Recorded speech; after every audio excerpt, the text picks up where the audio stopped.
Assalamualaikum warahmatullahi wabarakatuh. Shalom, Om Swastiastu, Namo Buddhaya, salam kebajikan.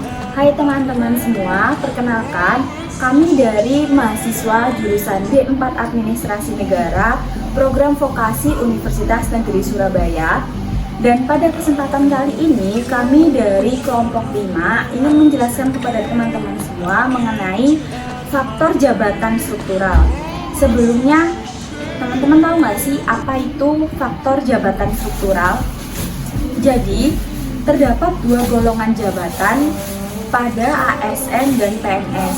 Lalu, selanjutnya akan kita jelaskan di next video ya, jadi stay tune.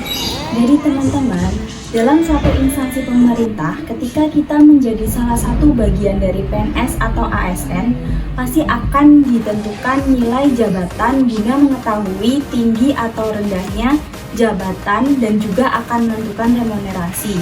Lalu, seperti yang kita ketahui bahwa terdapat dua golongan jabatan PNS atau ASN, yaitu jabatan struktural dan fungsional. Di sini kita akan melimitasi pembahasan yaitu pada jabatan struktural.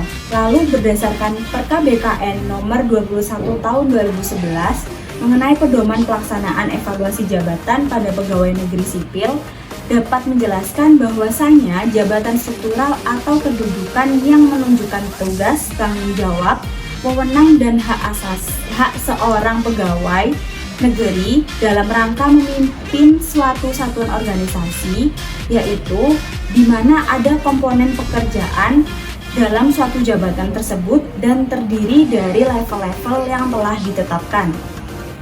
Dan untuk selanjutnya di sini saya akan menjelaskan dan melakukan breakdown terkait kriteria faktor dan jabatan struktural yang terdiri dari 6 faktor dan setiap faktor memiliki beberapa level dan setiap level memiliki kriteria dan nilai tertentu. Berikut penjelasan untuk lebih lanjutnya.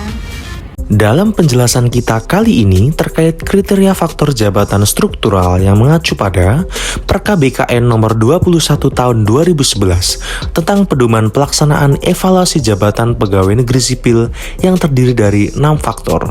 Lalu, apa aja sih 6 faktor itu? Mari simak penjelasan berikut. Faktor 1, ruang lingkup pekerjaan dan dampak. Faktor 1 terdiri dari 5 level. Faktor ini menilai tingkat kerumitan dan kedalaman lingkup dan dampak umum, bidang program dan pekerjaan yang diarahkan oleh pejabat struktural. Berikut tabel yang akan menampilkan level faktor, nilai, kriteria, dan contoh jabatan dari faktor 1. Faktor 2, pengaturan organisasi. Dalam faktor ini mempertimbangkan situasi organisasi dalam beberapa tingkat jabatan penyelia. Pada faktor 2 ini menjelaskan tentang pengaturan organisasi yang memiliki 3 level. Berikut adalah tabel untuk faktor 2. Faktor 3, wewenang kepenyeliaan dan manajerial. Faktor ini meliputi wewenang kepenyeliaan dan manajerial yang dijalankan secara berulang. Untuk dapat dinilai dalam faktor ini, suatu jabatan harus memenuhi ketentuan wewenang dan tanggung jawab yang diuraikan untuk tingkat tertentu. Berikut untuk tabel faktor 3. Faktor 4, hubungan personal. Faktor ini terdiri dari 2 bagian, yaitu sifat dan maksud, hubungan atau kontak yang dilakukan. Sifat hubungan yang ditentukan berdasarkan subfaktor 4A dan tujuan atau maksud hubungan yang ditentukan berdasarkan subfaktor 4B harus didasarkan pada orang yang sama yang dihubungi. Pada faktor ini terdapat 4 level. Berikut untuk tabel faktor 4. Faktor 5, kesulitan dalam pengarahan pekerjaan.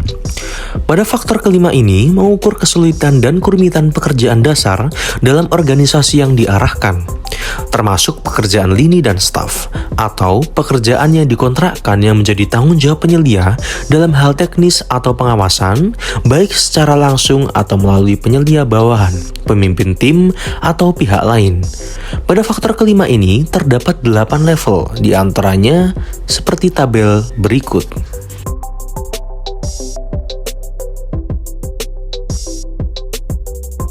Faktor 6, kondisi lain.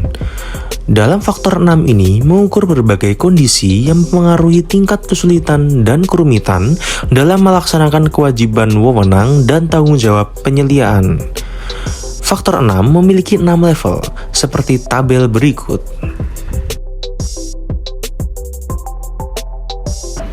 Nah teman-teman semua, tadi merupakan penjelasan singkat mengenai kriteria faktor jabatan struktural, di mana dalam menentukannya mengacu pada Perka BKN nomor 21 tahun 2011 mengenai pedoman pelaksanaan evaluasi jabatan pada pegawai negeri sipil.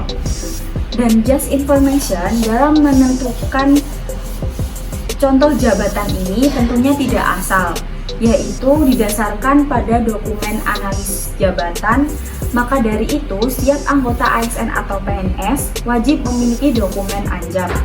Dan di sini dokumen anjab digunakan untuk sebagai informasi lengkap untuk mempermudah dalam menentukan level dan nilai jabatan guna mempermudah saat penyusunan dokumen evaluasi jabatan.